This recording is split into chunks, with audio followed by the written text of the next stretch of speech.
Hi everyone, how are you. तो चलिए कथा को आगे बढ़ाते हैं, सीखते हैं कुछ नया। आज हम लोग बात करेंगे डज की। ठीक है, डू के हम पहले कर चुके हैं, अब हम डज पे आते हैं। डज एक ऐसी हेल्पिंग वर्ब है जिसका हम यूज करते हैं एक सिंगुलर सब्जेक्ट के साथ। जैसे सब्जेक्ट आपका ही है, सी है, इट है, या कोई भी सिंगुलर सब्जेक्ट आपका यदि है तो वहाँ पर हम किसका यूज़ करेंगे। ये सब्जेक्ट, इनमें से कोई भी सब्जेक्ट यदि आपका होगा तो वो कैरी करेगा डज को as a helping verb, right. चलिए थोड़ा समझने की कोशिश करते हैं। तो सिंगुलर सब्जेक्ट जो होता है, देखिए ये तो एक सिंपल से हमारे सामने दिखाई देगा कि भाई ये सिंगुलर सब्जेक्ट हो गया। आपके सामने ये आ गया राम, आप समझ गए हाँ भाई ये एक सिंगुलर सब्जेक्ट है। आपके सामने ये नाम आ गया एक और रवि, तो ये भी आपको समझ में आ गया। लेकिन कभी कभार क्या होता है, जैसे सब्जेक्ट हमारा ये है वन ऑफ द बॉयज। जब अगर हमारा सब्जेक्ट इस तरीके से है ना तो यू माइट गेट कन्फ्यूज्ड। तो कुछ बच्चे हो जाते हैं, कुछ नहीं भी होते हैं। तो यहाँ पर एक बात समझने की कोशिश करेंगे कि हमारा सब्जेक्ट ये है या ये है यहाँ पे। ठीक है, अब आपको यहाँ पे एक हेल्प आपसे कहा जाए कि भाई यहाँ पर आप डू और डज में एक फिल कर दो कि डू लगाओगे या डज, क्या फिल करोगे आप। तो कुछ क्या करते हैं, इसी को देखते बॉयज़ प्लूरल हो गया तो क्या करते हैं यहाँ पर डू का यूज़ करते हैं, जो अपने आप में रॉन्ग नहीं। हमें देखना पड़ेगा कि हमारा सब्जेक्ट वास्तविक में है क्या। ठीक है, वास्तविकता में हमारा सब्जेक्ट है क्या। ये कह रहा है कि वन ऑफ द बॉयज। जब बात हो रही है वन ऑफ द बॉयज, इसका मीन्स ये है कि बहुत सारे लड़के हैं और उनमें से एक लड़का। तो यदि हम अपने रियल सब्जेक्ट को यहाँ ढूंढने की कोशिश करें तो वो सब्जेक्ट हमारा ये वन है, ना कि बॉयज। तो इसलिए यहाँ पर ये डू ना आकर के किसका यूज होगा, डज का। ठीक है, जैसे जैसे हम लोग धीरे धीरे आगे बढ़ते चले जाएंगे तो इस तरीके की जो बातें हैं वो आपकी क्लियर होती चली जाएंगी, आपको समझ में आने लग जाएगा। इसलिए जब हम बेसिक लेवल को लर्न कर रहे हैं, सीख रहे हैं, तो वहाँ पर आपको ध्यान देने की, कंसंट्रेशन अपना अच्छा रखने की ज़रूरत है। ठीक है, चलिए देखिए थोड़ा आगे बढ़ते हैं। अगर मैं इसी बात को ये कह दूँ टू ऑफ द बॉयज, अब देखिए अब हमारा सब्जेक्ट क्या हो गया है, टू हो गया है। तो टू अपने आप में क्या है, प्लूरल है, सिंगुलर नहीं है। तो जब यहाँ टू है तो फिर यहाँ पर किसका यूज करोगे आप, डू का। तो ये बात थोड़ी समझने वाली है कि भाई सिंगुलर सब्जेक्ट और प्लूरल सब्जेक्ट में डिफरेंस क्या है। सिर्फ हम इन्हीं को ही ढूंढते रहें इतना ही काफ़ी नहीं है, हमें हर बात को, हर एक चीज़ को ध्यान से समझना पड़ेगा। चलिए थोड़ा मूव करते हैं, आगे बढ़ते हैं।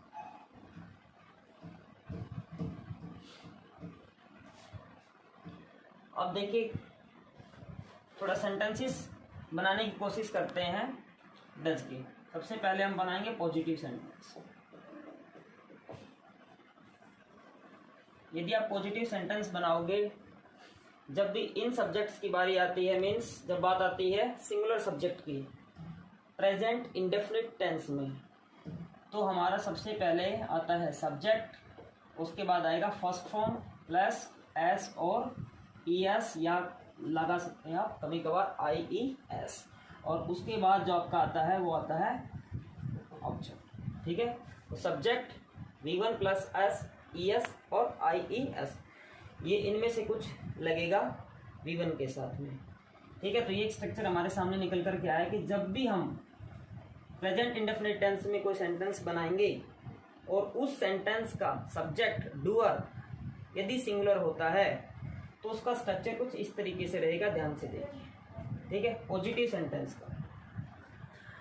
अब बात आती है कि यहाँ पर ये बातें आ गई हैं, छोटी छोटी तीन बात आ गई है कि एस कहाँ लगता है, ई एस कहाँ लगता है और आई ई एस कहाँ लगता है। इन बातों को थोड़ा समझेंगे।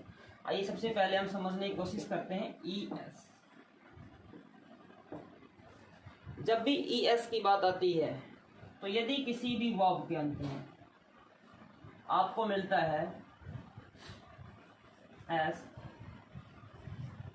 S H, C H, X O Z. अगर इनमें से कुछ आपको मिल जाता है, यदि इनमें से कुछ भी आपको मिलता है तो आप उस वर्ब के साथ क्या लगाते हैं, ई एस। यदि ये नहीं है तो फिर आप क्या लगाएंगे, सिर्फ एस। देखिए आपकी वर्ब, एक वर्ब आपके सामने लिखी है मैंने जिसका नाम है टीच। एक दूसरी वर्ब वो लिखी मैंने आपको स्लैश, राइट। एक और लिखा मैंने गो। यदि आप इन सभी को समझने की कोशिश करेंगे तो यहाँ सी एच आ गया है, अगर यहाँ देखें तो एस एच आ गया है, अगर यहाँ देखें तो ओ आ गया है। तो यदि हम इनके साथ इनमें से कुछ पुट करने की कोशिश करेंगे तो क्या आएगा, तो टीच के साथ क्या आया,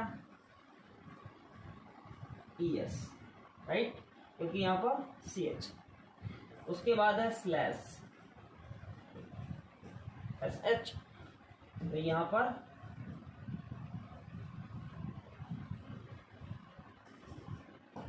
यस, यहाँ पर गो, लास्ट में क्या है ओ, तो क्या पुट होगा, ई एस, तो बनेगा गॉट, राइट। लेकिन आपके पास एक वर्ब और है जिसका नाम है gate.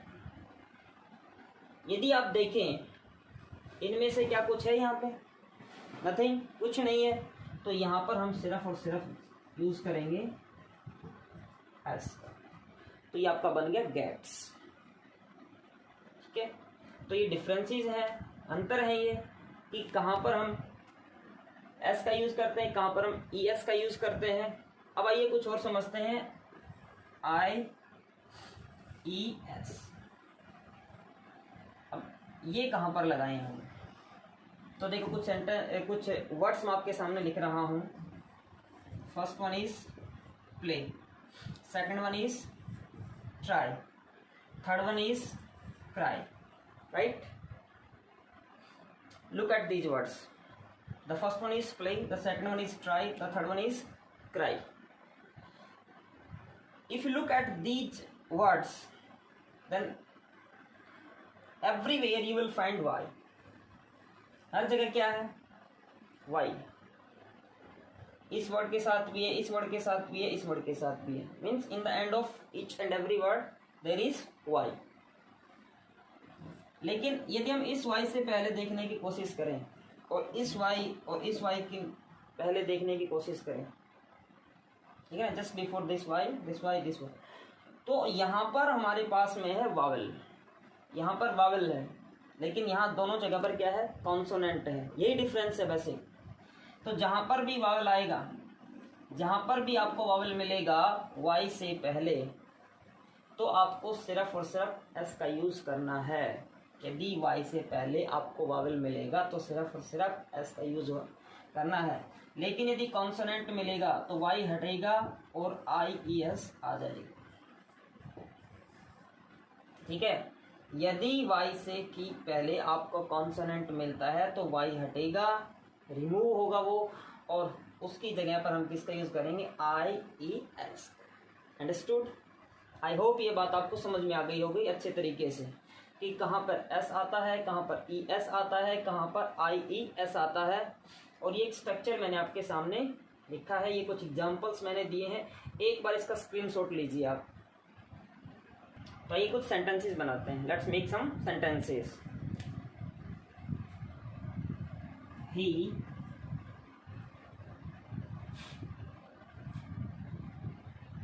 Speaks English, he speaks English, right. तो देखा हमने, डूअर है, सब्जेक्ट है, V1 के साथ एसओ, ये हमने पुट किया है, उसके बाद हमने लगा दिया ऑब्जेक्ट इंग्लिश, राइट। चलिए नेक्स्ट लिखते हैं, Rohit writes a letter, Rohit writes a letter. फिर यहाँ पर सिंगुलर सब्जेक्ट है हमारा, फिर हमने राइट ये तो ऑलरेडी उसके साथ होता है, हमने यहाँ पर क्या लगा दिया, एस लगा दिया। तो ये बन गया he Rohit writes a letter. It का लीजिए एग्जाम्पल, इट हम कहते हैं कि बारिश होती है, इट रेन एक वर्ब का भी काम करती है, तो यहाँ पर लगा दिया इट रेन और साथ में क्या लगा, इट रेन्स। तो इस तरीके से आप सेंटेंसेस बना सकते हैं, इस तरीके से आप सेंटेंसेस बना सकते हैं। किसके, पॉजिटिव सेंटेंस बनेंगे। और ये हमारी जो फैमिली है डज वाली, इस डज की जो फैमिली है इसके सेंटेंसेस कुछ इस तरीके से हमें बनाने होंगे। तो एक बार देखिए, स्क्रीनशॉट लीजिए इसका एक बार आप। नेक्स्ट है हमारा नेगेटिव सेंटेंस। तो नेगेटिव सेंटेंस में क्या होगा, सब्जेक्ट उसके बाद हेल्पिंग वर्ब। ध्यान दीजिए, जब भी हम नेगेटिव सेंटेंस बनाते हैं तो नेगेटिव सेंटेंस में क्या होता है कि नॉट का यूज़ होता है, और नॉट कभी अकेला नहीं आता, वो आता है एक हेल्पिंग वर्ब के साथ। तो इस सेंटेंस में हमने देखा कि जब हम पॉजिटिव सेंटेंस बना रहे थे there was no helping verb, तब हम we need one helping verb. तो इस सेंटेंस में हमारी जो हेल्पिंग वर्ब होगी सब्जेक्ट के अकॉर्डिंग होगी, तो सब्जेक्ट के अकॉर्डिंग यहाँ पर आएगा डज। सिंगुलर सब्जेक्ट है तो डज का यूज होगा।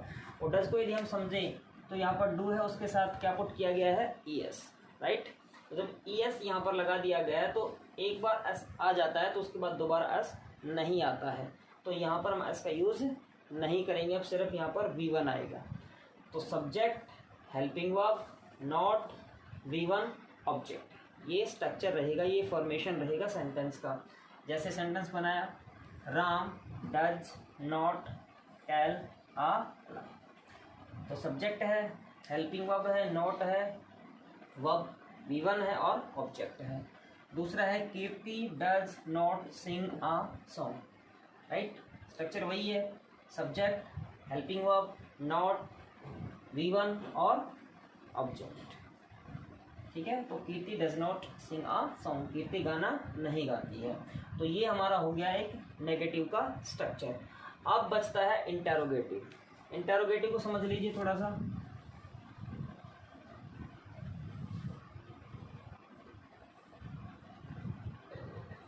इंटेरोगेटिव को जब हम समझेंगे तो इंटेरोगेटिव में क्या होता है, सबसे पहले ही हम किसका यूज़ करते हैं, हेल्पिंग वर्ब का। तो हेल्पिंग वर्ब यहाँ पर क्या है, डज, उसके बाद क्या आएगा, सब्जेक्ट, आफ्टर दैट उसके बाद आएगा V1 और उसके बाद यदि ऑब्जेक्ट है तो ऑब्जेक्ट आएगा। और ये एक स्ट्रक्चर हमारे सामने निकल के आया, ठीक है। तो हमने जाना था कि एक क्लोज एंडेड क्वेश्चंस होते हैं, एक ओपन एंडेड क्वेश्चंस होते हैं। ओपन एंडेड और क्लोज एंडेड में डिफरेंस हम जान चुके हैं। ये क्लोज एंडेड का एग्जांपल है जिसमें हेल्पिंग वर्ब, और ओपन एंडेड शुरुआत होती है क्वेश्चन वर्ड के साथ। तो उनमें सबसे पहले ही क्या आता है, क्वेश्चन वर्ड आता है। जैसे तो सबसे पहले आप क्या किसका यूज़ करेंगे, वहाँ पर जो भी होगा क्वेश्चन वर्ड आएगा। उसके बाद आपको डज का यूज़ करना है, फिर आपको सब्जेक्ट, उसके बाद V1 और उसके बाद यदि ऑब्जेक्ट है तो लगाएंगे, नहीं है तो नहीं लगाएंगे, ठीक है। ये थोड़ा सा ध्यान देना, ये बात हमने कल भी जानने की कोशिश की थी, डिफरेंसेस भी मैंने आपको समझाए थे। यदि आप लास्ट वीडियो देखेंगे तो ये बात आपको समझ में आ जाएगी। तो ये दो तरीके हमारे सामने आ गए इस तरीके से, राइट। वो लास्ट में इंटरोगेटिव साइन जो है, क्वेश्चन मार्क, वो हमें पुट करना होता है। तो सेंटेंस बना लेते हैं। सेंटेंस बना, डज कीर्ति सिंग आ, ठीक है। Does, helping verb, subject, V1 और ऑब्जेक्ट। और बना सकते हैं। अब इसका बनाएं तो मैंने एक सेंटेंस बनाया, व्हाट डज कीर्ति सिंग। अब यहाँ सॉन्ग नहीं लगाएंगे, ये बात हमने कल भी जानने की कोशिश की थी, क्योंकि ऑब्जेक्ट तो जानना ही चाह रहे हैं हम लोग, इसीलिए हमने किसका यूज़ किया यहाँ पे, व्हाट का, राइट। व्हाट डज कीर्ति सिंग। तो इस तरीके से हम सेंटेंसेस बना सकते हैं। पॉजिटिव बना सकते हैं, नेगेटिव बना सकते हैं, इंटरोगेटिव बना सकते हैं, और भी बहुत सारे सेंटेंसेस बना सकते हैं। लेकिन एक वीडियो में आप जानते हैं कितना पॉसिबल नहीं कि हम बहुत सारे सेंटेंसेस बनाएं, लेकिन आप घर पे बैठ के आराम से you have to make more and more sentences if you really want to learn. And let me tell you one thing, if you have command over tenses, means if you know the tenses well, it means you can learn the rest part of English language. तो आपको कोई दिक्कत परेशानी नहीं आएगी, लेकिन आपको थोड़ा कंसंट्रेशन के साथ चीज़ों को सीखना पड़ेगा, शिद्दत के साथ चीज़ों को सीखना पड़ेगा. आज जो मैंने बातें आपको बताई हैं आप ध्यान से देखिए, आराम से बैठ कर के वीडियो को 1 से 2 बार 3 बार देखिए. चैनल को ज़रूर सब्सक्राइब करें, अपने दोस्तों को बताएं, शेयर करें, लाइक करें. कोई बात समझ में नहीं आई है तो कमेंट बॉक्स में ज़रूर लिखें, और जो भी सुझाव सजेशन है वो भी आप कमेंट बॉक्स में लिख सकते हैं. लेकिन आप इस वीडियो को 1 से 2 से 3 बार ज़रूर देखें. Thank you very much for watching this video. Subscribe ज़रूर करना है. Thank you.